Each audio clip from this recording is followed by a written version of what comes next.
This is the Comics Alternative Eurocomics, a review of The Arab of the Future, Books 1, 2, and 3.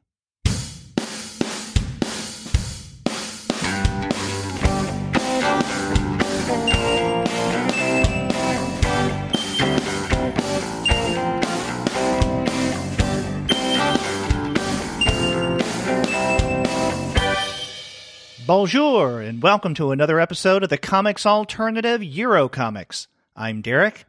I'm Pascal, and we're two guys with advanced degrees talking about comics. That's right. And on this episode, we're going to do something a little different. It's going to be an episode devoted to the author Riad Sattouf. His third volume of the series, The Arab of the Future, came out a couple of months ago. So we're going to talk about all three volumes that have been released in English so far. But before we get to that discussion, we want to let all of you know that this episode of the Comics Alternative, Eurocomics, is brought to you by those wonderful people at Discount Comic Book Service. Go to their website, dcbservice.com, for all of your comics pre-ordering needs. There, you're going to find all DC, Marvel, Image, and Dark Horse titles at 40% off the cover price if you pre-order. For all the other publishers, you'll find that those discounts can be anywhere from 20 to 35% off of the cover. And every single month, you're going to find some mind-blowing specials. Sometimes those specials could be as much as 45% off the cover price. Sometimes 50% off cover, but occasionally you can find discounts that go higher than that. Yes, you can. And let me highlight a few books in translation that are available this month. So from Titan Comics, we have a new work by Philippe Drillet called The Night, and that's 30% off. The French title is La Nuit. That's one of his most famous books. And we have a new volume of Tyler Cross Angola hardcover, also 30% off, and that's the work by Fabien Nury and with artist Bruno.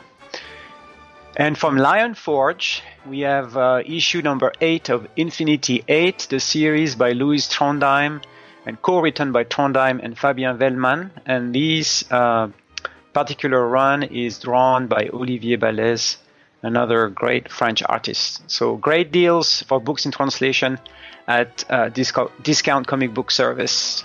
That's right. Go to dcbservice.com. They will take care of all of your comics and translation needs. And after you do get your titles there, please send them an email and tell them that Pascal and Derek sent you. Listeners, dedicated listeners of our monthly Euro Comics series probably note that we were absent in September. We didn't put out an episode, and that was unfortunate. But, as they say, life gets in the way. And as fate would have it, both Pascal and I suffered really serious losses, deaths in our family, close ones. So it was just a little too much for us to do a September episode. So we apologize for not putting anything out. I know in my case, I've said a number of times on Comics Alternative episodes, I may have mentioned that my father was seriously ill, and he has been for the past almost 3 years now. And he finally passed about a week and a half ago. So that has been preoccupying me over the past, not only 3 or 4 weeks, but even the times like in September leading up to this. Yeah, it's a very tough time for us. So, but from my case, so my wife fortunately passed away in early September, and that has been a difficult time, but I'm very happy to be back on the show with Derek. And I personally want to dedicate that episode to Anne, my wife, who was a devoted listener of the show.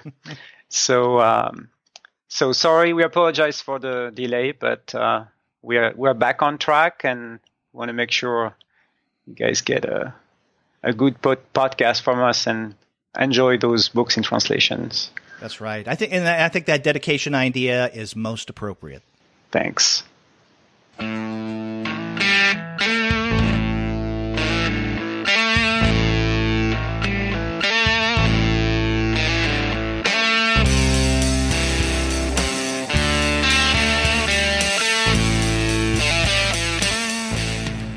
Well, let's begin our discussion of Sattouf's The Arab of the Future, because even with just 3 of the, I think, proposed 5 volumes, there's lots and lots and lots here to discuss.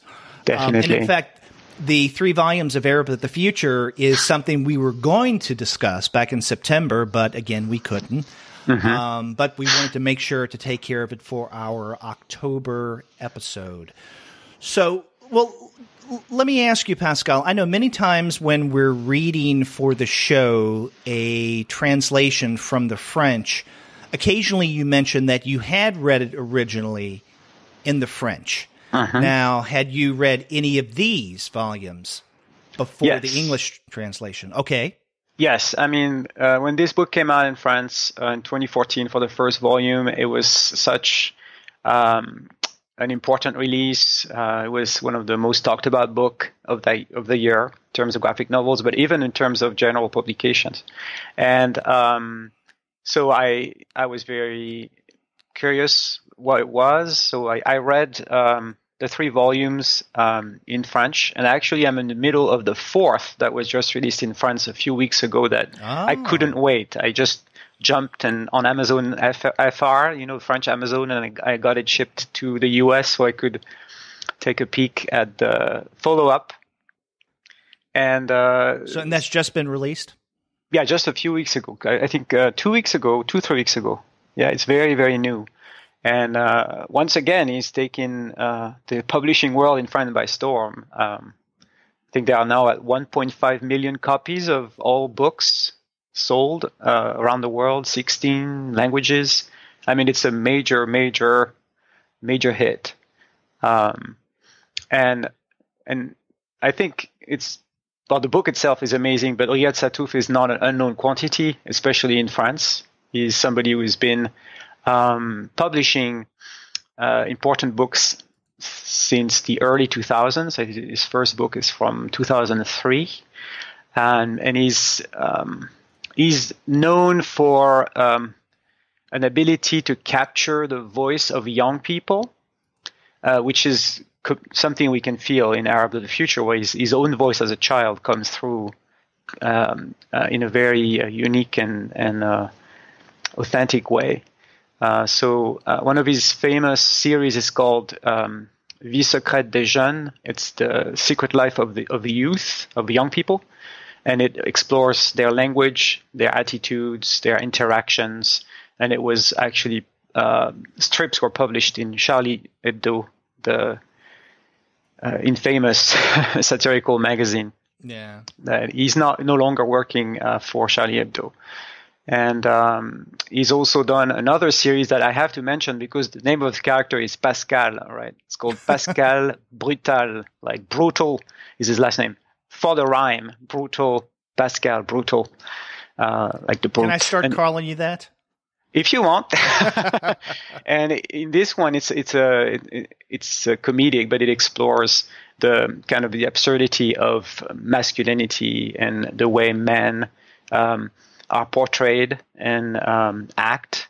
And I think this also informs his work on Arab of the Future, where it's a portrait also of his father and how his father deals with his identity between cultures and trying to be the Arab of the future, the kind of his goal in life.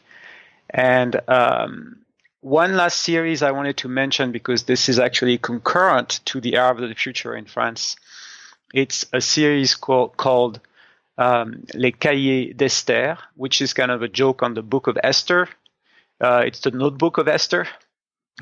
And what it is a form of graphic biography where he gets, I guess he interviews or talks to this young girl who's 10 years old, and he basically gives us a look at her perspective through through vignettes. So each book is 52 pages, and each one-page strip is like a week in her life, and it looks at, as a 10-year-old, how she sees the world. What's really interesting about this project is that it started when she was 10, and now we are in the third volume. So the first one is called, when I was 10 years old, and 11 years old, 12 years old, and the project is to do this until she turns 18. Mm-hmm. And all the material in there is real. You change the names, but it's a real 10-year-old, 11-year-old, 12-year-old that is following through her life and telling like little vignettes over her life. So also very close, in this idea of capturing youth and capturing a moment in time, because it's a time capsule as well. It's it's full of references to the years it's describing. So I hope this will come to English soon. And that's called the Notebook of Esther series. So, well, perhaps with the big success of The Arab of the Future, more of his work, like the Notebook of Esther, will come into translation. Definitely. And he's also an amazing cartoonist. His art is really, really good. Yeah. I'm wondering if maybe, and I have no way of knowing this because I really don't know what kind of publisher the publisher of these books, this series, Metropolitan Books, is like. But I'm wondering if the choice of publisher in the U.S. has anything to do with the fact that we have a limited view of Sattouf so far. Yeah, and there might be another reason. I don't know how how the rights were sold. But what's really interesting as well is the French publisher, À la Réédition, that's the name, is a small publisher that was, it's a small independent publisher. And they must be connected with Sattouf in some way. The other thing I didn't mention is Riad Sattouf is also a film director, and he has directed and written and scored 2 feature films, including one called Les Beaux Gosses, or in English, The French Kissers, that became a hit in 2009. So he is definitely, one of the stars of French, cinema and graphic novels and cartoonist. He's someone whose name has weight. But he put out The Arab of the Future through this really small independent publisher. I think this is something that's important to him. He worked also for L'Association and with those guys. And what I was very surprised in the States, this publisher, did he know Metropolitan Books before? Mm-hmm. It's Henry Holt, right? We may have discussed very few Metropolitan Books texts in the past on the podcast, but I was aware of them, but I didn't know how much they did in terms of, graphic narrative or comics, whatever you want to call them. Yeah. Compared to some other publishers, like for instance, obviously, we have Pantheon, who jumped in the game extremely early, but more recently we have publishers like, let's say, Random House, Simon & Schuster, who have gotten into the game as well. And this is in addition to the specialty what I guess you could call comic specialty publishers. Yeah, and I would have expected this book to be out by one of the big names, right? Mm-hmm. So maybe it's a choice. I don't know. The other thing that I wanted to mention for people who read it in English, the English edition, the US edition, is a clone of the French edition. It's an amazing thing. When I have the 6 books, and sometimes I swap them, and I'm like, I'm reading. This is the French, English. They look exactly the same paper stock, same cover design, everything that was designed by Sattouf. So really, the reading experience is the same. Just the language is different. Exactly, and the translation I'm very pleased with. I have a few nitpicks, like 3 nitpicks over 3 volumes. I'll talk about them later, but overall, I think it's extremely well translated by Sam Taylor. Yes. Mm-hmm. Now, so far, of the 3 volumes that we have published in the U.S., Volume 1 covers the year, because the subtitle of Volume 1, Arab of the Future, A Childhood in the Middle East, 1978 through 1974. Volume 2, 1984. Volume 2, 1984 to 1985. And then Volume 3, 1985 to 1987. So Volume 4 that you have in French covers 1987 to 1992. So it's a 5-year. It's longer. That's why maybe it's twice as big, because it's close to 300 page. And it must be quite fast because the artwork is actually very detailed. So you get a good sense of the place, and I think it's. Now, in terms of his art style, I was wondering if this may be appropriate or inappropriate way of describing it for those who were uninitiated. In other words, they've never seen his art before. But and again, my only exposure to Sattouf is the Arab of the Future volumes. But his kind of illustrative style strikes me as very Simpsons-esque. Oh, you're right. Yeah, I can see that. The line, there's a Matt Groening thing going. Yeah, you're right. I think, and actually this is the excellent segue because Sattouf was trained as an animator. He went to the most famous Les Gobelins, which is the most famous animation school in Paris, that churns out a lot of the talents that are nabbed by the big DreamWorks and Disney and all that. It's a very good program. And actually, the Notebook of Esther is now a short animated feature on French television. And that's his first animated that I know of. Now, I was going to mention that, in terms of Groening, his Life in Hell series, but a lot of people may not have known that, so I said Simpsons. Yeah, but definitely the line. Yeah, I can see that. I didn't think about this, but you're right. There's more blacks, but yeah, it has and a little more detail in certain ways. Yes, fine detail. And it's beautifully put together. Maybe we should talk about the color coding.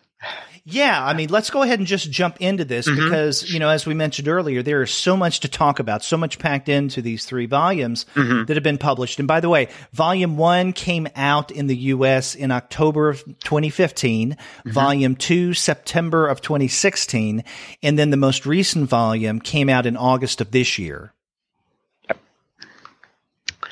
So we got a lot to cover. And definitely. there's no way that Pascal and I can discuss in even mock detail, everything. But we're going to take a broader look at the series so far from the first 3 volumes. And if, Pascal, you want to jump in with a comment about what you've seen in the 4th volume that's out in French now, feel free to do so. Just no spoilers. Okay. Of course. Yeah. So, the color. Let's talk about that. So yes, the book, because it spans so many years, and his family. So his father is from Syria, Dr. Abdel, and I forgot his last name now. Abdel Razak Sattouf. Yeah. And his mother is French, Clémentine Sattouf. And so very early in his, his parents met in France, but when he was 2 years old, they first moved to Libya. Even though his dad is from Syria, but he was very drawn by the regime of Gaddafi in Libya. So we are in 1980 at this point. He's 2 years old. And so the book opens up in France, and it is a monochrome blue. There's mostly the only color used is blue, with a little touch of red on the French flag, but and some little details in red here and there, but most of it is in blue. And then when we move to Libya, the color turns to yellow as the main color. And then later on, when we go to Syria, it's in pink. A pinkish red, yeah. Yeah, pinkish red. With still touches of red here and there, especially for blood. And then we'll go back to the violence aspect. Yeah. And in addition to the geographic location aspect of colors, we do have, regardless of locale, certain uses of red and green throughout. And black. Well, black, yeah. more times than not, red represents something like violence, anger, surprise, loudness, danger. Usually it's something bad or not good. Or right? Christmas. Well, okay. Yeah, that but makes it can sense. be, yeah. Yeah. And then green usually represents something pleasant, good. Like, for instance, if someone is singing, those musical notes will be represented in a green background. Yes. Or as we get in, I think it's volume 2, when Riad first is forced really to go to school in Syria. He doesn't want to. And his father buys him a uniform. He buys him like the cheapest uniform. He doesn't get a patriotic cap and scarf. But one of the expenditures that he does make is on what appears to be at first this really nice backpack. And the backpack is represented as green. And this is something that Riad takes a lot of pleasure in. So green, when it's splashed here and there, is usually representative of something pleasant, something good, something positive. Yeah, and the other layer, I think, was those three colors. That's why I mentioned the black. Black, green, and red are the colors of the Libyan flag and the Syrian flag. Yeah. And even dominant colors on the Lebanese flag, because there's a part where they go to Lebanon, a segment where they go to Lebanon. Volume 3, yeah. Yeah, that's also in pink, because they go for a very short time. And then they go to the island of Jersey, which is off the coast of France. It's an English territory. And that's in green. If I get, it's in green, but that's also a short segment in book one. What volume was that? Oh, book 1, okay. Chapter 4. Okay, when they are in France, when they are in Cap Fréhel, which is French Brittany, right? And then they do like a short. It's page 152, 154. They go. It's very short. It's like couple of pages. They're in Jersey, and it's green there. I thought that was kind of interesting. Maybe because it's. Oh, you're right. Yeah. Because it's England. I don't know. Maybe later in the story they go to England, and then it's going to be green. Because one thing to give a framework. His dad was educated at the Sorbonne in Paris, and that's where he got his doctorate degree. And he could have basically taught anywhere, in any university, even in Oxford, but he decided to go teach in Libya and in Syria. And his doctorate is in history. Yes, and he was very focused on education in the Arab world and the idea of pan-Arabism. Is really what drives him. And that's what the expression Arab of the future is his dad's expression to describe, because he was originally from a very, very poor family, very uneducated, and he kind of made his way because he's quite the resourceful guy, I think. We can say that about him. But he's also a very ambiguous character. So I think in the early volumes, as Riad Sattouf puts it, he was in awe of his dad, which, a lot of little kids feel that way, being so smart and worldly. But as the years progress, he realized that a lot of the things that his dad was saying, a lot of ideas, his ideology, was actually quite toxic and really, problematic, to say the least. And at least at first, his father prides himself, this is especially apparent in the first volume, of being a liberated, liberal, modern Arab. Again, an Arab of the future. And someone who is not weighed down by religion. And so he is not and he tells his son and his mother, I'm not a believer. I'm not going for that. However, that tends to change once he and his family move to Syria. Yeah. And he becomes more observant to the point that, and this is something that shocked me, well, quote unquote shocked me, toward the end of the third volume, and I can't remember where this is, but it's toward the very end. He is talking to his son, and twice within a single panel, his father, Abdul Razak, refers to himself as a believer. Yeah, and there's no follow-up to that. So I was expecting some kind of explanation later, even though it's toward the tail end of the third volume. I guess I'll have to wait until the fourth volume to find out what that might mean. You will get your answers in the fourth volume. I will. Okay. So. Yeah. I was telling you off mic that the fourth volume is so as a reader, those books are amazingly rich, those first 3 volumes, but expect even more in the 4th and I think the 5th. But there is something, there is a secret in the family. There is something that is going to be revealed that will blow your mind. Does it have something to do with the circumcision issues?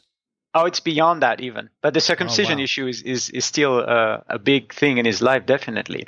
But his trajectory of his dad from saying, being an intellectual, more progressive in terms of Islam, and then kind of changing through the years is a very well portrayed. And to me, there is in maybe we jumped a little ahead, but I just wanted your opinion on this scene in the chapter 3 of book 3. Is a very short chapter. It's the shortest chapter of the series. It's like 5 pages. And, is that the one where he explodes? Yes. With his mother? Yes. The circumcision issue. Yeah, that caught me. Okay, what pages are those on? This is page 73 of book 3. Yes. I see what you're talking about. Yeah. That caught me by surprise because we have, beginning at the tail end of page 76, that last panel, and then moving primarily onto the second page on 77, we get a series of panels where he's yelling at his mother to shut up, and he starts cursing God. And this comes up when his mother and sister visit, and the topic of circumcision comes up. Yeah, and they're in Syria at that point, yeah. Yeah, they're in Syria. And they're at their house or their apartment where, Riad and his family live. And so Abdul Razak's mother and sister come over to visit. And then eventually the conversation turns to circumcision because Riad is not circumcised, even though his father is. And the mother says at one point, this is at the bottom of page 76, "Oh, well, now it's certain we're all going to go to hell," basically because her son won't get her grandson circumcised. And then the father explodes, saying, "Shut up, shut up, shut up." The mother faints. His father runs out of the room. I didn't know what to make of that. It was just such a shock, especially when he's cursing God. Because this is someone who up until this point had seemed to be progressing toward more of an observant believer position. Yeah, I think almost an apologist.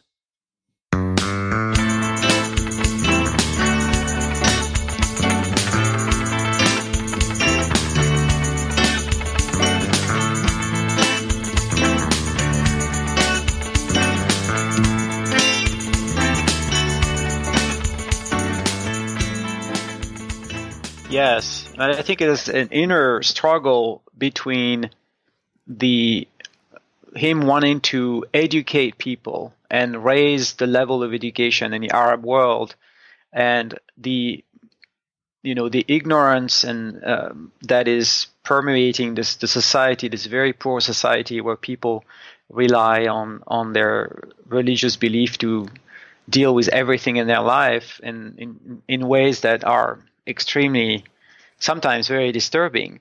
The kind of ideas that because the beginning of the discussion is at this point, Riyad's mother is pregnant again, and they are discussing having a boy or a girl, and they already have one in addition to Riyad. Yes, so that's the third son, Fadi, because Yahya is already born at this point. And is that how you pronounce his name, Yahya? That I don't know how to say it in Arabic. Yahya. I guess there's something somewhere, but I can't do it. I apologize to Arabic speakers.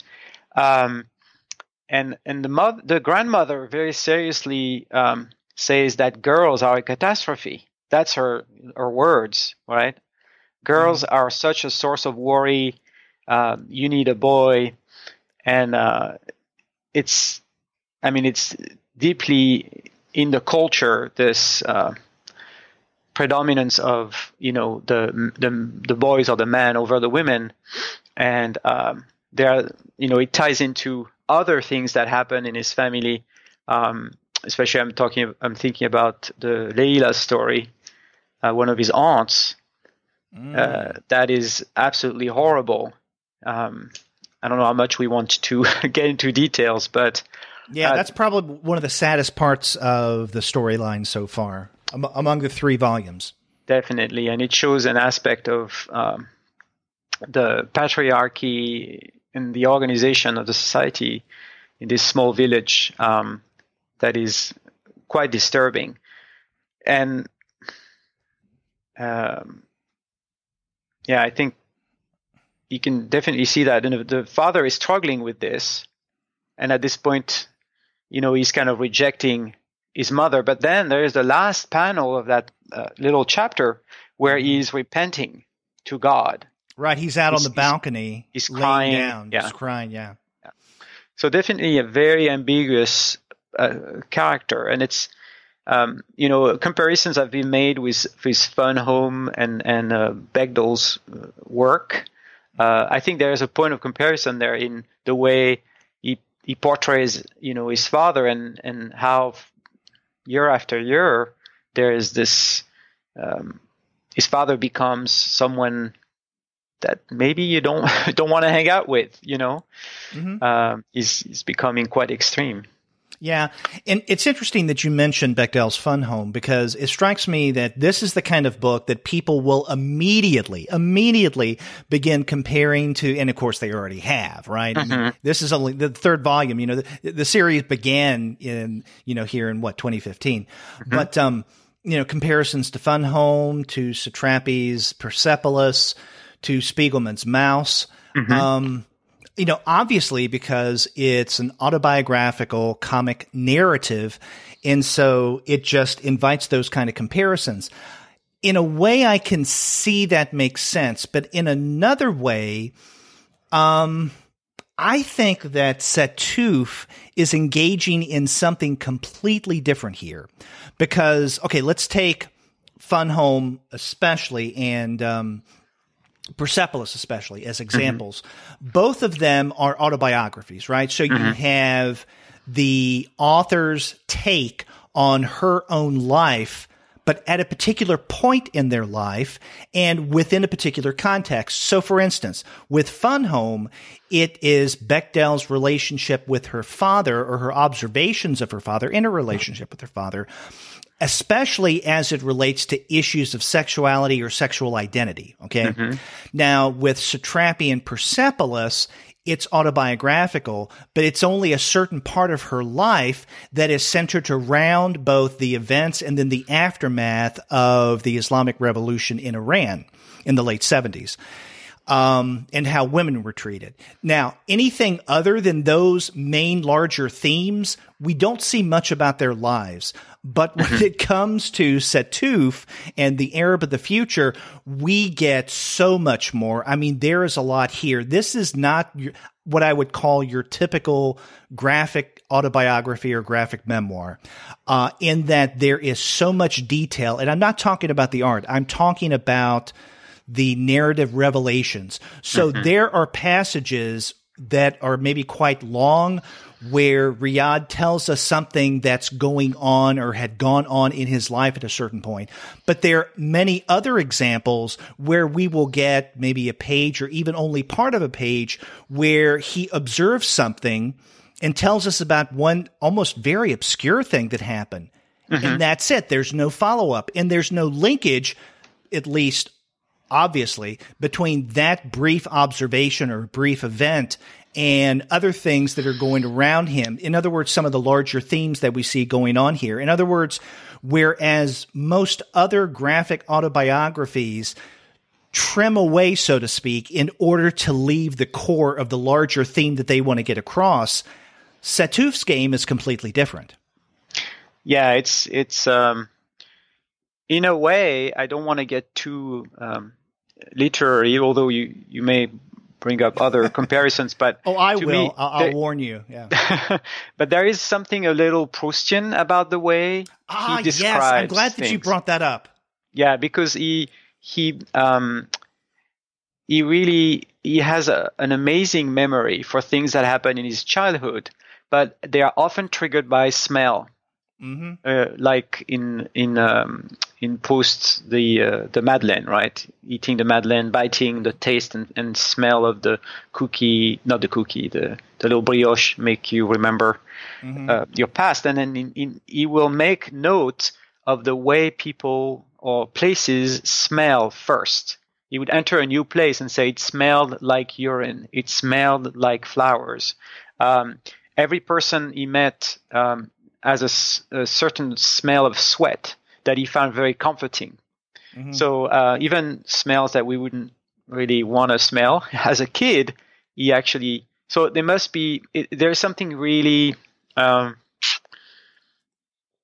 very intimate, I think, about the way he describes his feelings as a child that way. And I'm glad you mentioned those smell observations. I think that there are others. I look at those observations as sensory observations because sometimes it's the way that something felt on his skin or the way that something sounded. But let's say 9 times out of 10, it's a smell. Yes. Because we should mention that there are at least 3 forms of narration throughout the Arab of the Future. One kind is the narration from a future period, and we don't know how old Riad is when he's telling us this, but these appear in boxes that are at the top of most panels, not all, but most. And so this is Riad as we don't know how old, but he's probably grown, telling us what has been going on or what was going on at this time. And so in the past, right. The second kind of narrative are the various comments that both Riad and other characters make through word balloons. Okay, especially Riad. And then a third form of narration comes in the form of, and it's a different kind of font, these words that describe what Riad was experiencing, but he doesn't say anything about it. In other words, these comments do not appear in the word balloon. So these probably are things that he's thinking about or he's sensing, but he's not articulating in any way. So I just opened the book just anywhere, and I'm on page in volume 3, 42. In that very first panel, they're at this really, we can say rustic, to say the least, phone room. It's a place where a guy runs this large switchboard, and he's sitting there waiting for a phone call from Clementine's mother in France. And the comments that are written above, not in a word balloon, is what the man tried to look important. And then, but on other occasions, you will get the way that something smells. It smelled like sweat. Or sweat and mud. Yeah, and those comments are embedded in the text, in the story, in the art. Basically, they are over the art, and like you said, they're in cursive. It's a different font, and usually sometimes they have a little arrow that points to something. Right. Like I'm looking at page 35 of book 2, where he's looking at his teacher. He had a kind of a what page in Syria, page 35. His first, one of his first teachers in Syrian school is this kind of chubby lady, and she's wearing like extremely thin high heels. And he has a little comment: "How could she stand up in those?" It's a little comment. But there's another, and these little comments definitely had a layer of meaning. It's almost like they are adding information that couldn't be drawn. And that's actually a technique I have seen before in manga, where they would add a little word to explain maybe the emotion that the character was feeling. I've seen that in manga. It's not very common in I don't think I've seen it in other publications like from other countries. But one I like on page 34 is right before. So he always wants to be the first. His father tells Riad, you have to be number one in the class. You have to be the best. Education is the most important thing to become the Arab of the future. So when he's in class, he wants to be the best. He's on the first row, and he wants to impress his teacher. So his teacher was introducing him to the class, talking about France. And then the teacher says, and in Paris, there's the tallest tower in the world, the Eiffel Tower. Have you ever seen it? So she asks Riad, and Riad responds, oh, no, never. But I'll ask my mother if she knows it. And the comment here is, kiss ass. He's commenting on his own attitude at that time, which I thought was, it just makes the reading experience, I think, more layered and more interesting, and actually often quite funny, those little comments, usually. Not always, but... Yeah. Another reason I'm glad that you brought up Proust's Remembrance of Things Past is, you know, as we said earlier, people are immediately going to think of, you know, what could typically be called the usual suspects of autobiographical graphic narrative, right? You know, Persepolis, Fun Home, Mouse. I have to tell you, as I was reading through these 3 volumes of The Arab of the Future, I didn't think of those so much as I thought of Remembrance of Things Past and Adventures of Huckleberry Finn. Yeah, for the childhood aspect. And I think the main, the smells immediately made me think of Proust, so that just made perfect sense. And also the detail of the remembrances. I mean, how can someone this young be able later in life to recall all of this detail? It's unrealistic to a large degree, but just accept it and go with it, right? Yeah, and I would say that looking at, you know, his work and what he has done, his production and everything, you know, I don't want to throw around words like genius or something, but he's definitely a gifted artist. And I think it's connected to, we can see in the book the way he learns Arabic, the way he learns how to read French almost on his own, and the way he's constantly drawing from like age 2 in a way that's far better than any of the other kids his age. I think he does have an unnatural memory. Yeah, I think there's something there, something different. But continue. I'm sorry I interrupted you. No, that's okay. I may have interrupted you. Another reason why this reminded me, though, of Adventures of Huckleberry Finn is not just the childhood stuff, but is the method of narration. Because, again, this is narrated by Riad later in life about his younger days. And so we get a perspective from a later date, but we also get the perspective of what Riad was doing and thinking within that moment of time, right? Yes. Again, one of the 3 narration types. That's something similar that happens in Adventures of Huckleberry Finn, in that Huck is narrating his events after the past. The thing is, with Huck, you get the sense that it's almost immediately after everything has happened to him, right? That he started narrating this. But to me, the most important thing is Riad as a naive narrator, exactly like Huck. What I mean by that is a naive narrator is a special, for those who may not know, is a special type of first-person narrator. And a naive narrator is someone who is too young or too innocent in some way to understand what's going around him or her, right? So they can't make sense of it, but they narrate the events.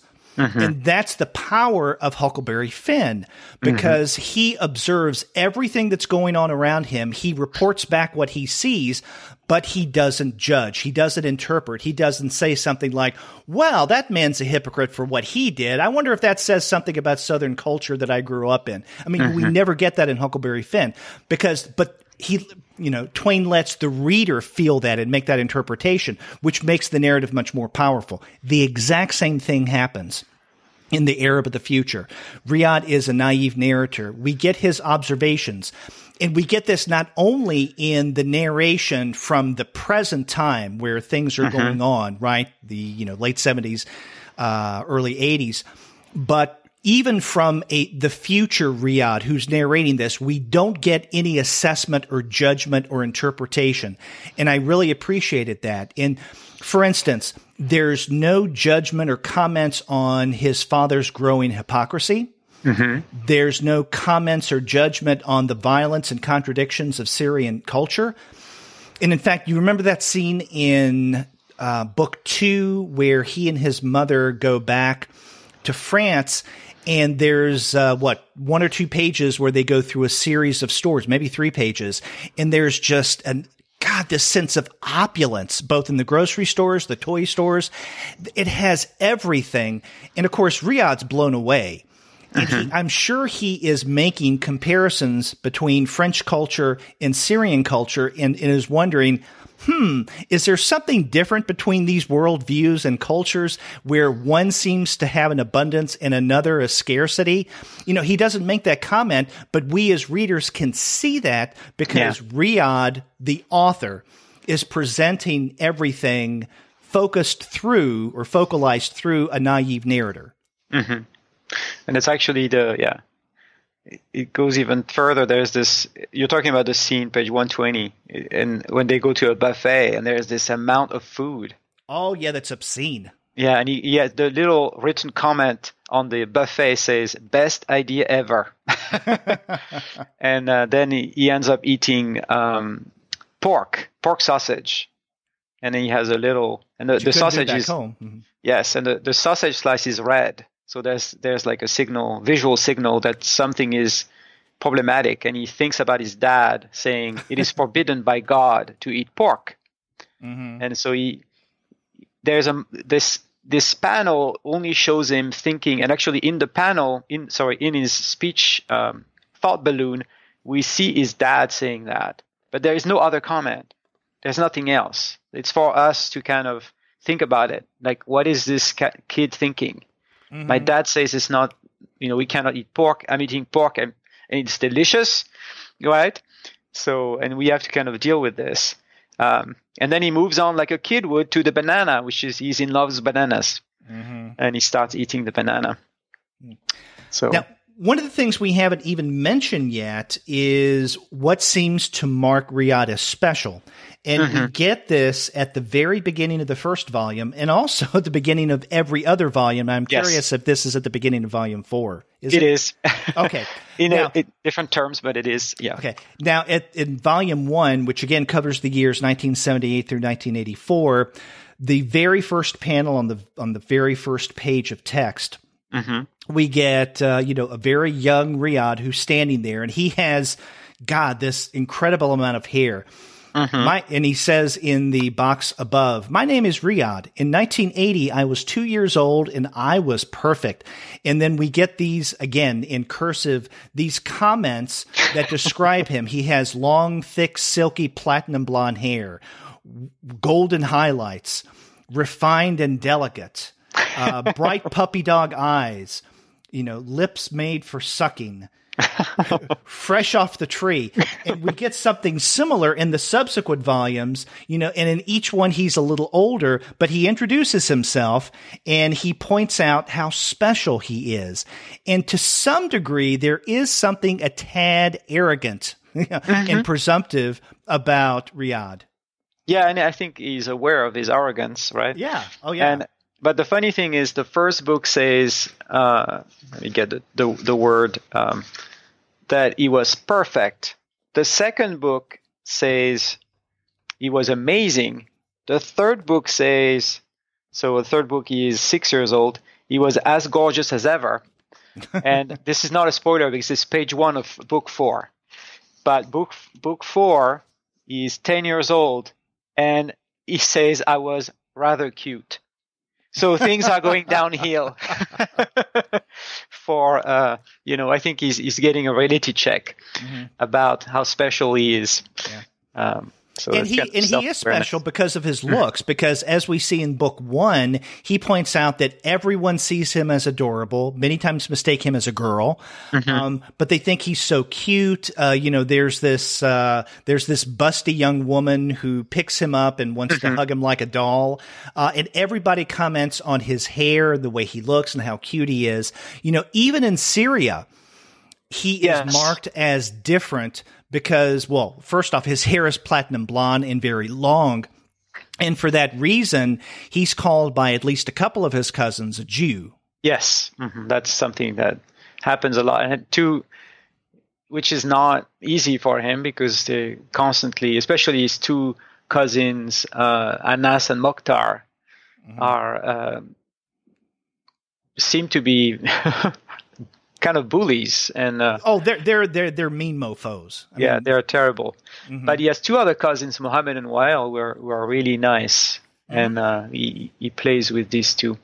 Yeah, the family dynamics because of his father Abdel has a brother Mohammed who went to Hajj, so went to do the pilgrimage in Mecca, and that gives him a different status in the family. So and Anas and Mokhtar are his sons, and even though they are the same age, they have a higher status in the family that creates this imbalance, and Mohammed and Waed cannot really call them off on their bullying of Riad. Right. It's interesting power dynamics, kind of complex for kids to wrestle with, but that was the lives there. I wanted to, because we mentioned God a few moments ago, like God said don't eat pork. I wanted to make a comment about Riad's portrayal of God from this starts in book 1, because there's a cultural thing there that is very funny, but I don't know how much. I don't know how. I know what you're going to point out, and I'm not sure how it translates completely. But I mean, you can probably get the point. But so this is there's a discussion of God, and this is in Libya, right? This is in Libya, yes. So he's 2 years old. Brian is 2 years old, and his parents are discussing, and God comes up. And Riad is not very clear as what God is, but his mother received a tape of songs by a French singer-songwriter, who is the most famous, revered singer-songwriter from the 50s or the 80s, called Georges Brassens. And he's this older man with a mustache. He's got a kind of a kind face. He's got white hair, and he's a Mark Twain mustache, by the way. Kind of, exactly, yes. And his mother shows him the cassette tape, and she says, in France, he's a god. And his dad is like, what? You can't say things like this. You can't call him a god. God can't be a man. God is God. And then the mother is like, this is new. I thought you didn't believe in God. Yes, but still, you have to respect God. I'm a liberal, but you can't just say that a man is God. Okay, have it your way. Georges Brassens is not God.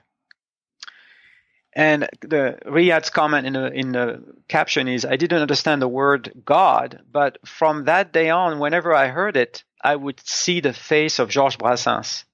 So you would see the face of the singer-songwriter. So that's a funny thing, and he brings it up several times visually in the book, where we hear God and you see Brassens' face, right, pop up. What's even funnier as a French reader is that Georges Brassens was quite anti-clerical and anti the Catholic Church, and his songs were, is considered kind of an anarchist singer-songwriter who was always poking fun of the church and beliefs that turn people crazy. So it even adds a layer of fun to this, that the person he would picture as God is actually a very atheist and non-believer. So it just adds a little layer. So if you can look Georges Brassens up, there's actually English versions of his songs. Some an American translated his songs. You can. But I knew who Brassens was, but I didn't know about his anti-clerical stances.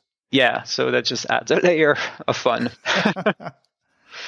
And there's several occasions where when someone mentions God, especially when Riad is young, yes, he imagines someone with Brassens' face. And in fact, on the following pages, this is on 23, he and two friends of his at the time are talking about, and again, they're in Libya, are talking about bananas and how much they love bananas. And they make a comment that in heaven, there must be tons of bananas, that God just gives away bananas. And Riad is imagining, this tiny figure with Bresson's face sitting in a chair and then just throwing out bananas to everybody. Yes. Very, very cute. Fun little thing that kids would think, but it has kind of different layers of meaning.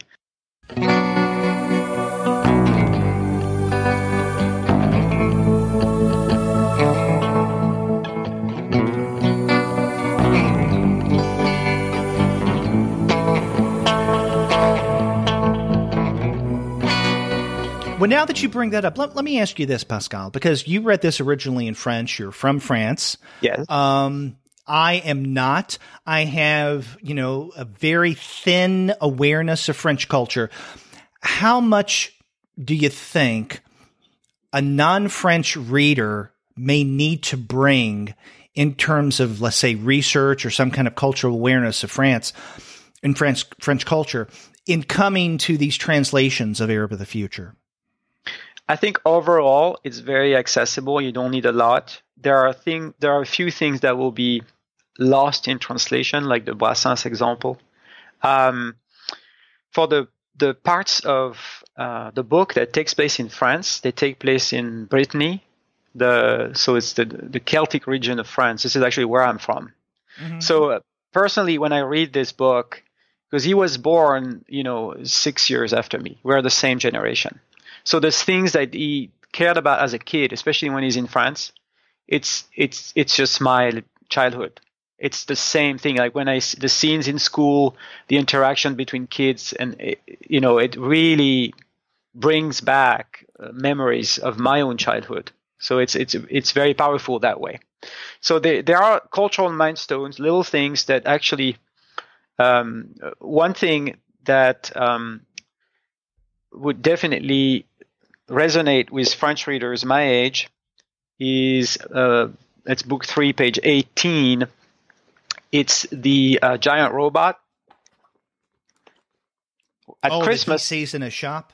Yes, in homes. Mm-hmm. So they go to homes, and there's this special store where they sell imported goods at extremely high prices, and he finds that there's this life-size robot. And here there's a little translation nitpick, very small. So this robot is from actually originally from a Go Nagai manga that was adapted into an anime.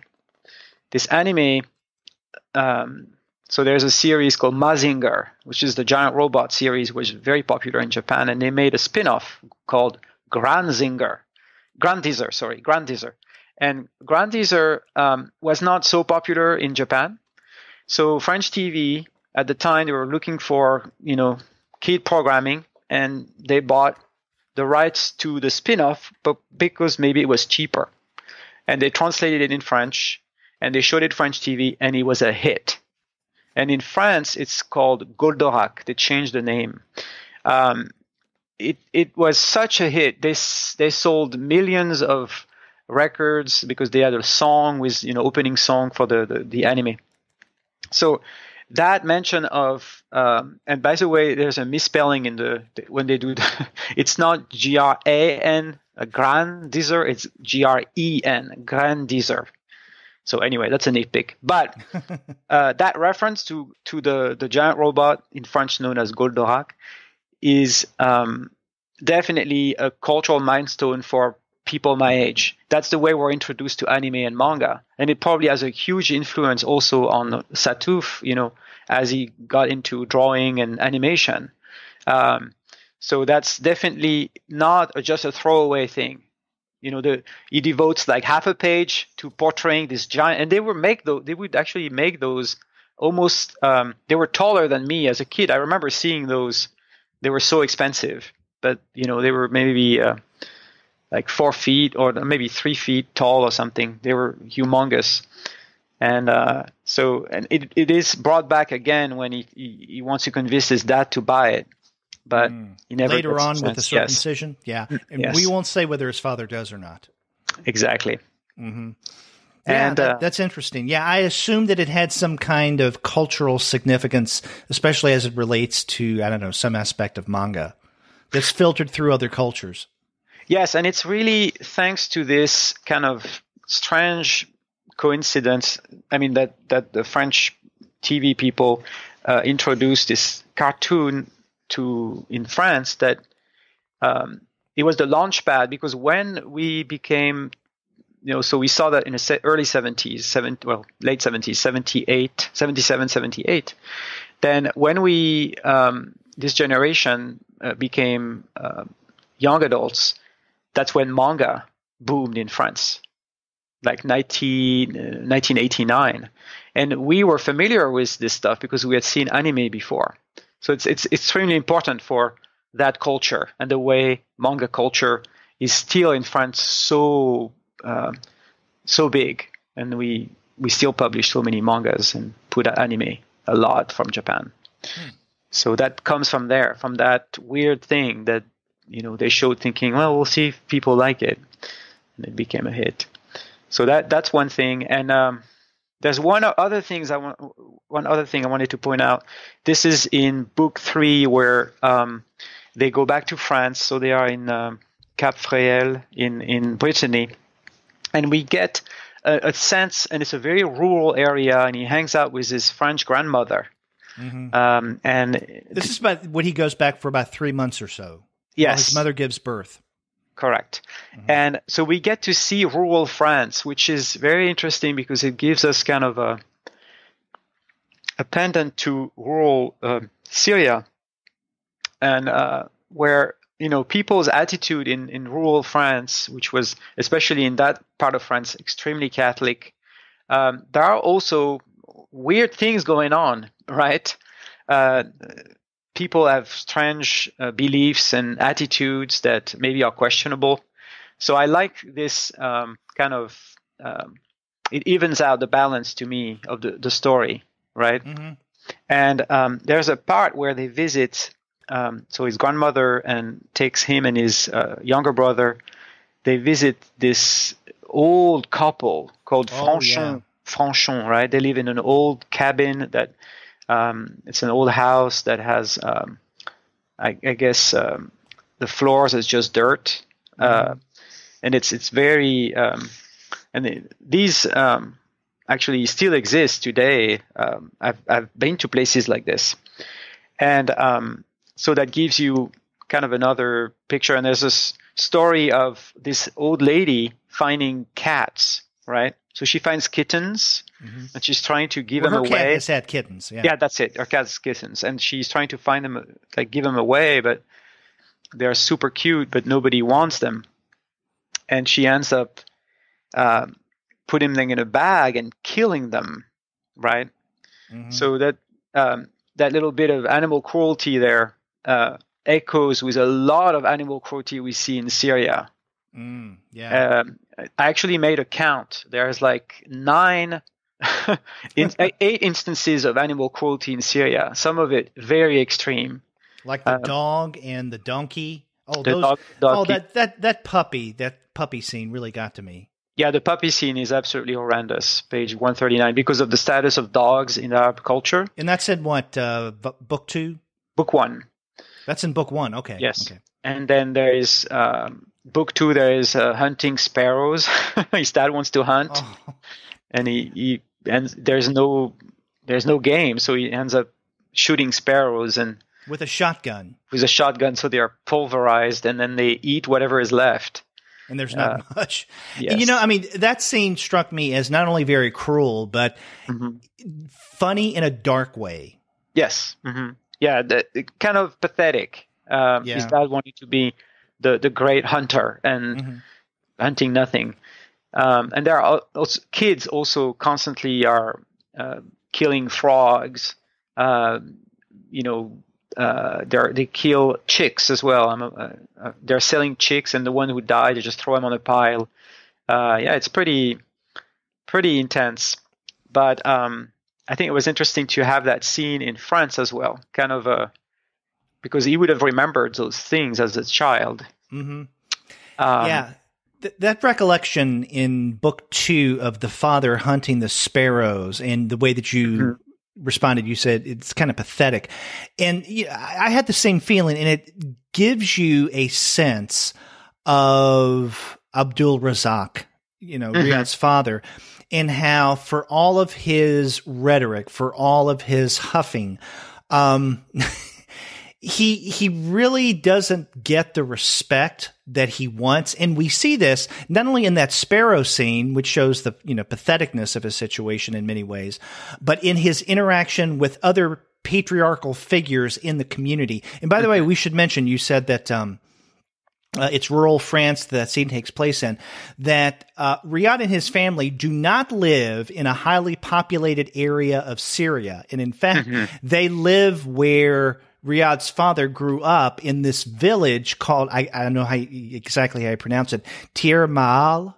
Tir Mahal, yeah. Yeah, which is not too far from Homs, which is much more of a metropolis. And in fact, the wife, Clementine, keeps saying, why don't we, if we're going to live in Syria, why don't we live somewhere that has more to it, like Homs or Damascus, just someplace that's not this little punk ass, well, she doesn't call it that way, this dinky village that has nothing. And it really does have nothing. Yeah, and I think one of the reasons he says is to be close to his family, but I think one of the reasons is it's a place where he can have some status because he's the only person with a foreign education, and he wants to build a huge villa and live in luxury and kind of show off. As a contrast to this, there's a scene where they're hanging out with this very powerful man in the regime of El-Assad's the father, not the current Bashar el-Assad, but his dad. And this person I'm not going to say what the job is because it's kind of a reveal in the story, but he's high powered. And this is in book 3? Yes. And they go to Damascus, where his dad is a professor.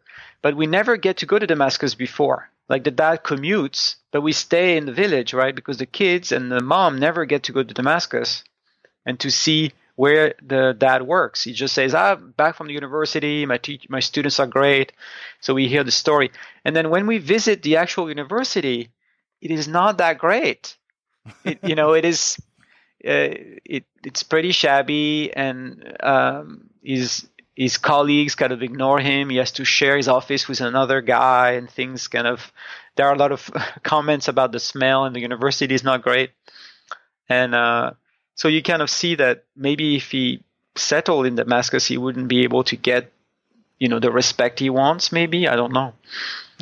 But I felt that way. I want to go back to something that you had mentioned earlier because it caused me to think about something I hadn't thought about before. And this is in book 3 of The Arab of the Future. The scene where you were talking about, they go to this goods store and he sees the Grandizer robot. Grandizer robot.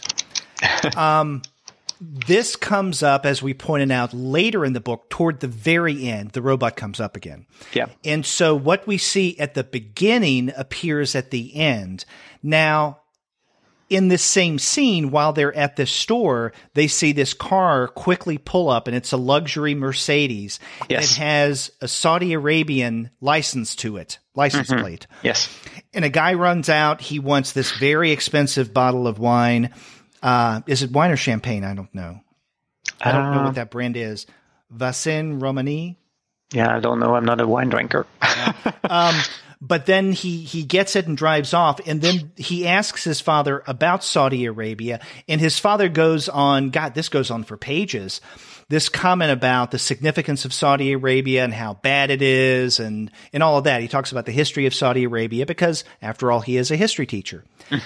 Now, Saudi Arabia comes up at the tail end of volume 3. I don't want to say how, but it does. And it just struck me that these two instances, one of the robot and the other of the Saudi car pulling up, also occur at the end of the book. And I'm curious now to go back to the earlier two volumes to see if there are some kind of references at the very beginning that then appear at the very end. I hadn't thought about that. You mean in terms of structure? Yeah, structure. Yeah. Mm-hmm. Yeah, because I'm not sure. Yeah, the book 2 ends with a kind of a coda as well to the Layla story that we didn't get into details because we want to spoil it. But something terrible happens to her aunt, to Riad's aunt Layla, and we see kind of the closure to this story at the end of book 2. So there's kind of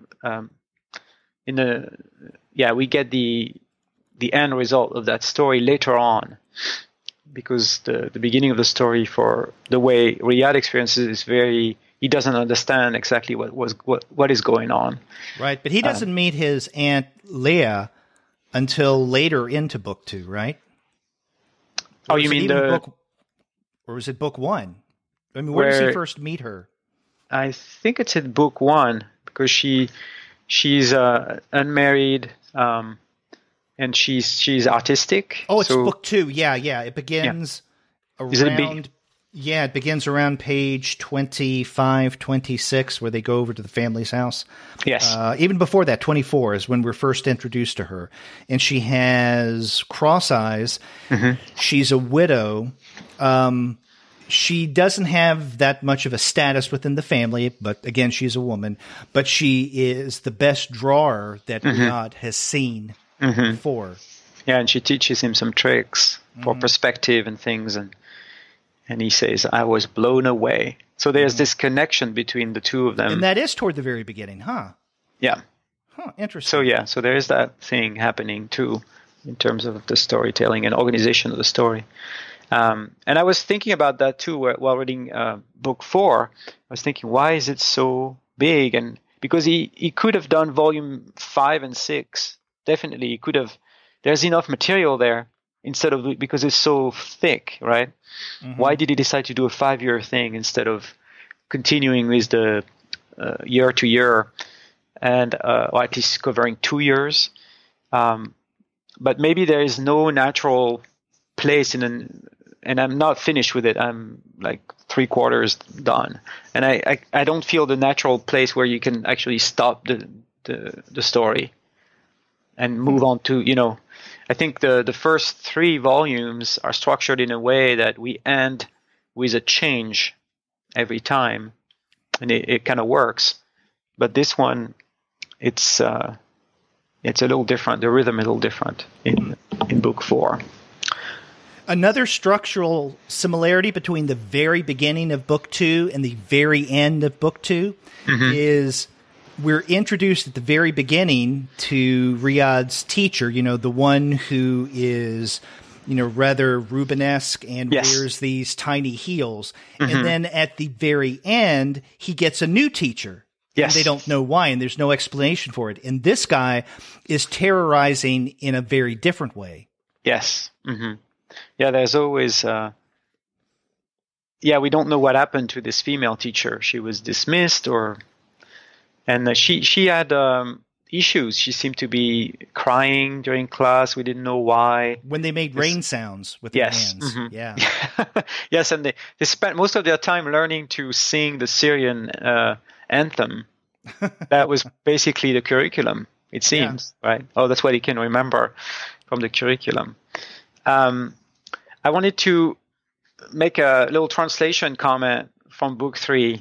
So I have 2 nitpicks, and they are minor, but there's one that I have seen before in other translated books. This is page 122 of book 3. So they are walking, taking a shortcut with his grandmother and his brother. They're walking through. So this is in France. And they're going back home. And the second panel says, they went through the gate at the bottom of the garden. Now, the bottom of the garden, that's a word-for-word translation of how we describe the backyard in French. But it shouldn't be bottom. And that mistake stays with me because I've seen it in several books that have a garden. because we often say this in French. We say le fond du jardin. Fond is the bottom. But in English, to me, it doesn't work. It's not the bottom. There's no bottom to a garden, right? There's a backyard, but so you can go to the end of the garden maybe. But so bottom of the garden always bothers me. But maybe I'm too picky. So that's a small thing. The other nitpick, well, it's actually something that was not translated. So I don't know. Maybe that was a choice by the translator to keep it in French. And this is dear to me because this is my region. So this scene where they visit the old couple, the Franchon, is in a French edition. Actually, there's a comment by Riad that says, my grandmother spoke with the local accent. And he had a hard time understanding. Oh, that's right, yeah. Because they speak the local dialect. And in the French books, it is written in the local dialect, which is my dialect. So I know it very, to me, it sounds so familiar. It's like listening to my grandmother talk.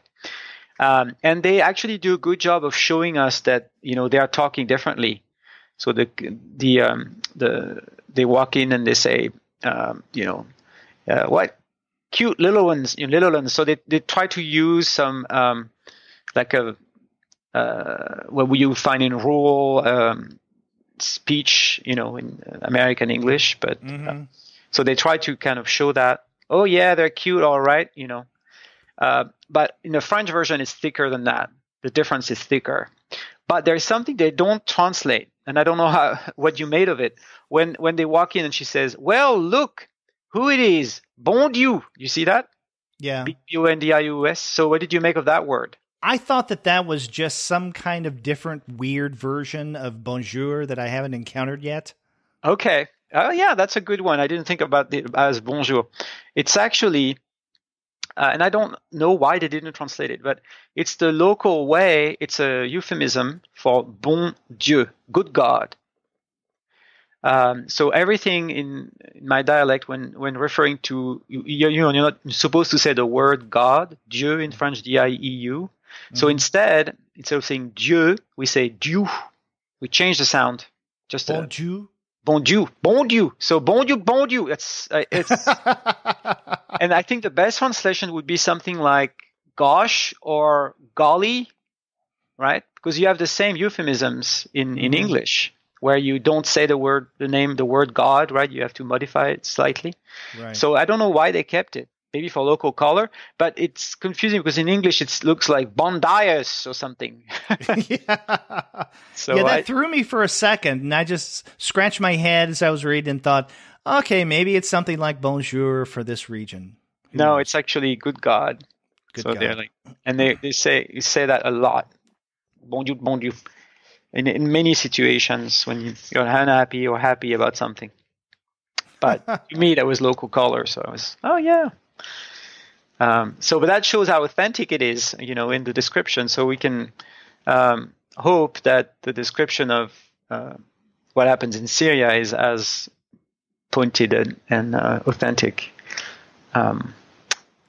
So those were my small nitpicks, really. But overall, I think these are extremely well translated and put together, and they make for an amazing reading experience in English. I mean, reading, going back and forth, I read the whole thing twice in French and in English, and it was very similar experience. I wonder when we can expect a translation of Book 4. Yeah, it seems that they're coming with them. I don't know if it's been a year. You said the first one? Okay, the first one came out in fall of 2015, the second in fall of 2016. But this one, 3, came out in August of this year. So it's been not quite two years since the publication of Book 2. Yeah, so the gap has been similar in the French publication because they were yearly, 1, 2, 3, but Book 4, it took 2 years because it's much thicker and he's also doing other stuff at the same time. But yeah, I don't know when they're going to come. I hope next year. That would be great. We don't want to keep people waiting for too long, but I don't know the output of this publisher. But look forward to it. It's I hope we can talk about it when it comes out.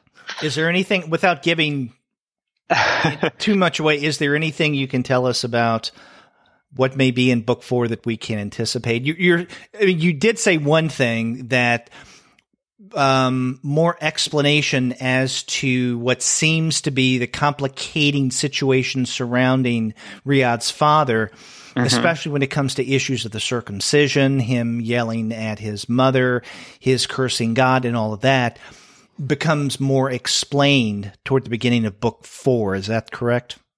Yes, and I would say that in general, I think I can't say those books are always lighthearted, but they are fun. Sometimes they're sad, sometimes they're tragic. I would say that the 4th volume takes on a more tragic turn.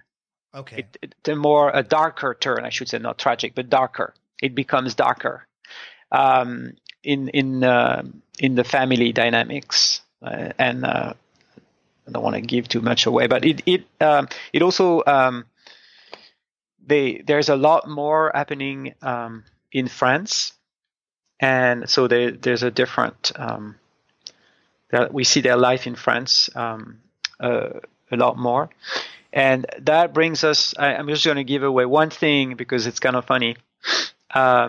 It's the way French people, and especially young French people, when Riad moved to France, are reacting to his last name.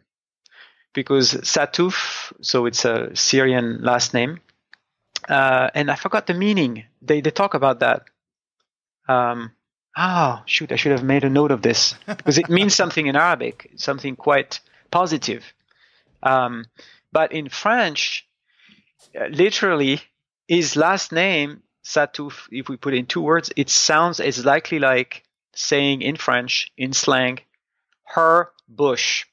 So can you imagine being in class in France when at this point, he's 10 years old, and he's starting class in France, and people are calling his name. They call roll at the beginning of class. And when they get to his name, everybody is laughing, and it becomes kind of a burden for him to have this name. So that's one of the things he has to deal with. So it's kind of a metaphor for dealing with his heritage, I think, while being in France and kind of finding his identity. And even today, he says, I'm not Syrian, I am not French, I'm a cartoonist. That's the way he defines his identity. So I think it's pretty clever. But well, 2 things that I saw toward the end of book 3 that seem to, if not, are starting to come to a head, then the beginning of those issues, those complications are being set. And one I've already mentioned is when the relationship of Abdul Razak to his religion that he was raised in, him thinking of himself as modern and a non-believer. And then at the tail end of book 3, he calls himself, as I pointed out at one point, a believer twice within the same panel. But there's no explanation of that. So I'm hoping to have, and you say we'll get, some, more explanation of that at the beginning of book 4. And then the other thing that had been slowly building, but especially in book 3, came almost to a boiling point, if not arguably a boiling point, and that is the relationship between Abdul Razak and Clementine. Yes. As I think we pointed out, Clementine, she lives with the family in Syria, obviously, in this village of Tir Bala, but she is becoming more and more dissatisfied, and this becomes extremely apparent in book 3. And in fact, in that last scene, or the last visit toward the end of book 3, where she and her 2 kids go to Brittany for about 3 months or so to visit while she has the new baby, she tells her mother and her mother's, and she also tells her father, who visits. And her, Clementine's mother and father are divorced. They're living different lives. But at one point, they're all together. And she swears, we're going to move to France. I can't take this anymore. And I know that, Abdul is becoming dissatisfied as well. And he is becoming dissatisfied. She's assuming that his dissatisfaction is going to lead him back to the West, to France. Mm-hmm. But will it? Will it? Yeah. We won't say what happens at the tail end of this book. But, she is swearing, yes, we're going to be moving back here. We're going to be leaving Syria. Something's going to break, it seems. Definitely. And one thing we didn't really mention, I mean, this is definitely a portrait of his, through his eyes as a child of his father. But there is also a lot of, so we can see the journey of his mom, Clementine, and the way she has to deal with the life, they have chosen, or that, I don't know. And it's also her experience, being in this very unusual place. And there are a lot of little comments, like little arrows, where he will point at his mother's state of mind. He will, like as a kid, he could feel probably that his mother was unhappy in different stages. And so this is something that definitely is going to be explored even in a deeper way in book 4. That's all I will say about book 4. Okay. Well, we look forward to that. But I mean, I think by then our listeners probably realize this book is very rich. The series is very rich. I mean, we have just barely touched the surface. There is so much more going on. So really, this is definitely one to read.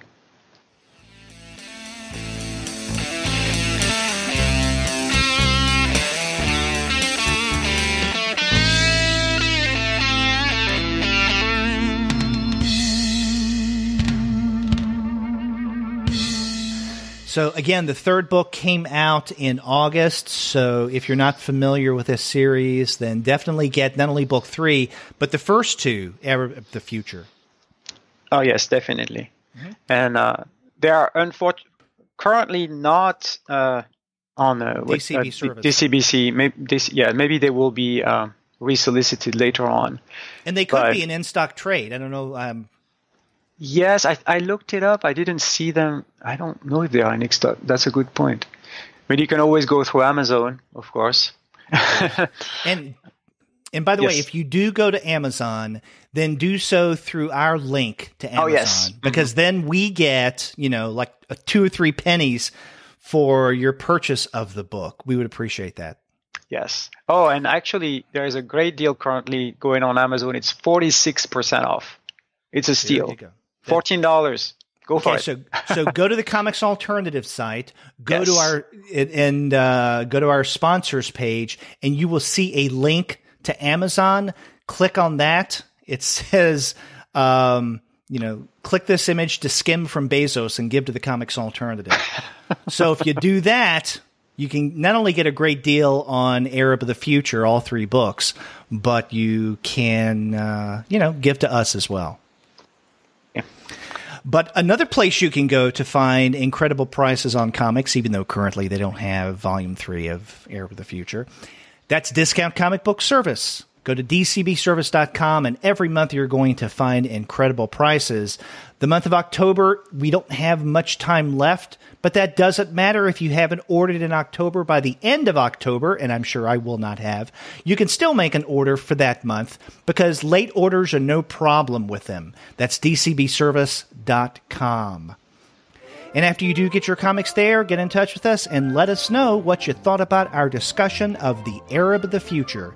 If you go to our website, comicsalternative.com, you'll see that you can leave us a voice message online via SpeakPipe. Or you can call us the old-fashioned way by picking up your phone and dialing 4153-COMICS. That's 415-326-6427. And if you want to reach us by email, I am Pascal at comicsalternative.com. Or you can contact me at Derek at comicsalternative.com, or both of us at 2guys at comicsalternative.com. And you can find us all over social media. We have accounts on Twitter, Facebook, Tumblr, Instagram, Google+, Goodreads, Pinterest, YouTube, Slack, and Discord. You can subscribe to the podcast through Apple Podcasts. You can stream us on Stitcher. You can also find us on Spotify, on Google Podcasts, on iHeartRadio, and on TuneIn.